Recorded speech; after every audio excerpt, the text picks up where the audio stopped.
Ja, först och främst det med gjort luckar vi här någon som Arsens vänjare. Helt då att det några annars mer upp på den här än du själv.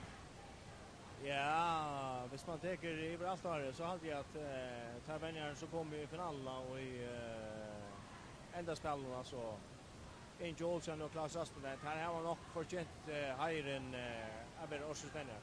Ja, orsaka urslut någon eller tycknar som vänjare helt då.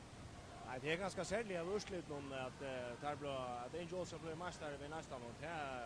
Det är det som gör att det är alltid att han är höjren som Arsens vänjare. Vad helt då att väl fattar just det? Nej, det vet jag inte. Det vet jag inte. Det är ett linje och att spelaren som väljer och det är en höjre man får en sådan som man ser. Jag såg det här klapp på oss svenjar men jag tror inte säga hur man får så väl. Vad kan så bruka den höjren till i kommande kappningar här helt då?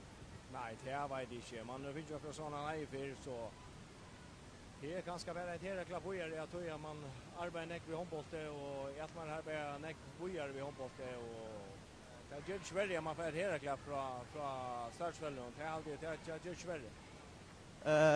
Nu vann det så stäba kappningarna men det var vanbrott att det inte kom i finalen. Bjärkar att han äga kappningar inte att här helt då? Nej, vet inte. Vi är alla i några kommer i finalen. Nu vann vi stäba finalen och vi sätter lös på att det kommer i stäba nej och ända omfärd eller finalen och ända omfärd men det gick så inte så må vi bara arbeta vidare nästa år och hoppas vi kunna göra det bättre. Att det var allt jag. Tack för det. Ja, Henrik